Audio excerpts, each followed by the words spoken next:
क्या आप भी jack of all master of none वाली कहावत को सच मानते हैं? क्या आपने पहले कभी इस कहावत के बारे में सुना है? आई एम श्योर जरूर सुना होगा। और आज हम इसी के ऊपर बात करेंगे, लेकिन एक इंटरेस्टिंग ट्विस्ट के साथ। जय हिंद दोस्तों, मैं हूं आपका दोस्त गिरीश कौशिक और स्वागत है आपके अपने यूट्यूब चैनल सेकर्ड्स सोल्जर्स पर। दोस्तों, अगर आप इस चैनल पर नए हैं तो मैं बताना चाहूँगा कि इस चैनल पर हम बात करते हैं उन सभी टॉपिक्स पर जो वेटरन्स के करियर ट्रांजिशन और करियर ग्रोथ में काम आते हैं।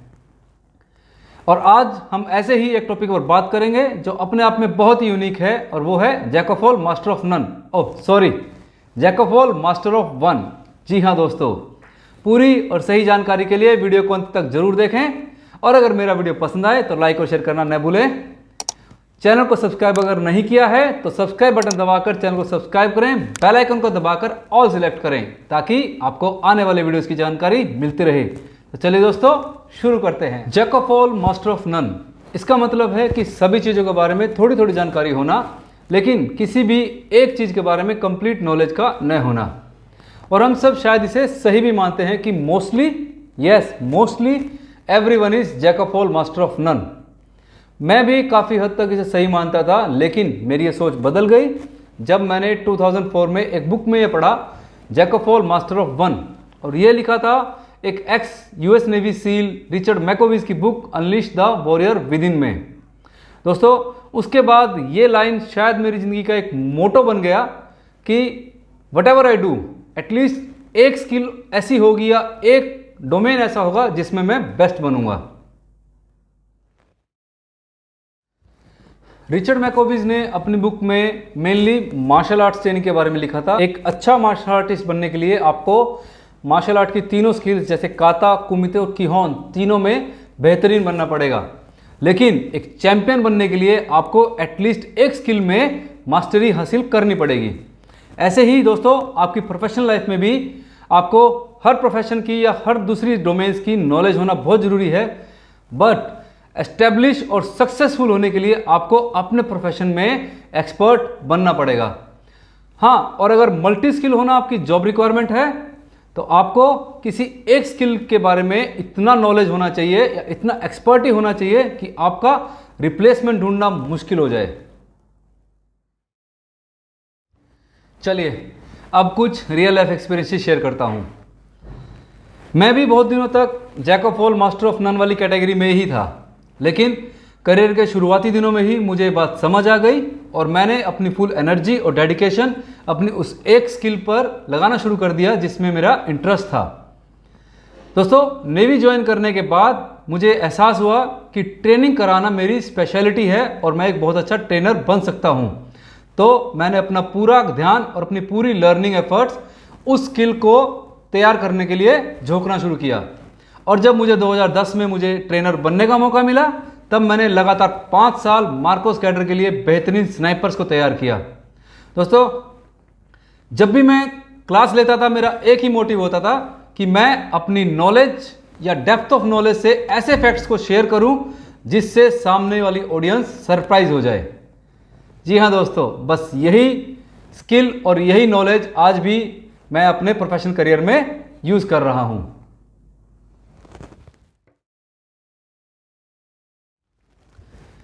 अगर आपने मेरे शुरू के वीडियोस को देखा है तो मैंने ये बात बहुत बार रिपीट की है कि कॉर्पोरेट वर्ल्ड में सक्सेसफुल होने के लिए आपको जर्नलिस्ट नहीं स्पेशलिस्ट बनना पड़ेगा।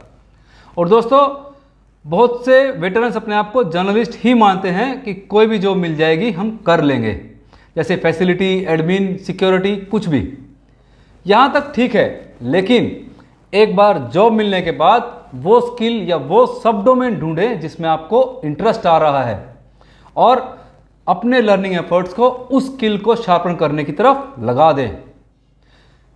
अगर मैं एग्जांपल की बात करूं, अपने एग्जांपल लेता हूं कि मैं सिक्योरिटी प्रोफेशनल हूं और मुझे सिक्योरिटी के सभी डोमेन्स जैसे कि security management, physical security, information security या इन्वेस्टिगेशन, सबके बारे में अच्छी नॉलेज है।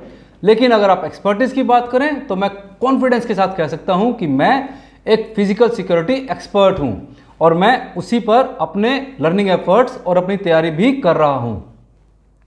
अब यहाँ बहुत से लोग कहेंगे कि गिरीश, मैं एक बहुत अच्छा जर्नलिस्ट हूँ, हो सकता है कि आपकी जॉब रिक्वायरमेंट ऐसी है कि आपको जर्नलिस्ट ही बनना पड़ेगा और आप सक्सेसफुल भी हुए हैं, लेकिन दोस्तों बिलीव मी, आप एक जर्नलिस्ट स्पेशलिस्ट हैं, तभी आप सक्सेसफुल हैं और तभी आप यहां तक पहुंच पाए हैं। अब हमें कैसे पता चलेगा कि वो कौन सी स्किल या डोमेन है जिसमें हमारा इंटरेस्ट है ना? तो दोस्तों ये आपको तभी पता लग सकता है जब आपको अपने प्रोफेशन की पूरी जानकारी है, तब आप ये समझ पाएंगे कि किस डोमेन या सब डोमेन या स्किल सेट पर आपका इंक्लिनेशन या इंटरेस्ट है, और उस टॉपिक पर बात करने में आपको बोर नहीं लगेगा, और जब आप उस टॉपिक पर बात करेंगे तो आपका ब्रेन ज़्यादा काम करेगा, आपके ब्रेन में केमिकल रिएक्शंस होंगे और आप नए नए ऑप्शंस और ऑल्टरनेटिव्स के बारे में सोचना शुरू कर देंगे। याद है दोस्तों, मैंने अपने पिछले वीडियो में प्रिंसिपल ऑफ ब्रेन प्लास्टिसिटी के बारे में भी बताया था। अब आपको पता लग गया कि आपकी वो स्किल कौन सी है या सब डोमेन कौन सी है, तो उसे पॉलिश कैसे करें। So here is the formula of 3 C's: coaching, consistency and community. Yes, I repeat, coaching, consistency and community. दोस्तों एक कोच ढूंढे या एक गुरु ढूंढे जो आपको आपकी सफलता तक ले जाने में आपकी मदद कर सके, आपको गाइड कर सके। सेकंड, रेगुलर प्रैक्टिस और कंसिस्टेंट एफर्ट ही आपके नॉलेज बेस को एक्सपेंड करेगा और आपकी नॉलेज को डेप्थ भी प्रदान करेगा। और थर्ड, कोई कम्युनिटी या क्लास या एसोसिएशन ज्वाइन करें जिससे आप वहां पर लाइक माइंडेड लोगों से मिलेंगे, उनसे बातें करेंगे और उनसे बात करने के बाद आपको कॉन्फिडेंट और मोटिवेटेड भी फील होगा। तो दोस्तों आशा करता हूं कि आज के वीडियो में दी गई जानकारी आपके लिए हेल्पफुल रही होगी और वो आपके करियर ग्रोथ, करियर प्रोग्रेशन में ज़रूर काम आएगी। और अगर दोस्तों थोड़ा सा भी बेनिफिट होता है, ये मैं बात हर वीडियो में रिपीट कर रहा हूँ, थोड़ा सा भी बेनिफिट होता है तो कमेंट सेक्शन में ज़रूर डालें। Believe me, it is a great motivator for me. और अगर आपको बेनिफिट हो रहा है तो अपने उन दोस्तों को भी भेज सकते हैं जिन्हें आपको लगता है कि इस वीडियो से बेनिफिट हो सकता है। तो दोस्तों फिर मिलते हैं अगले वीक ऐसे ही किसी इंटरेस्टिंग टॉपिक पर। तब तक के लिए जय हिंद, जय भारत।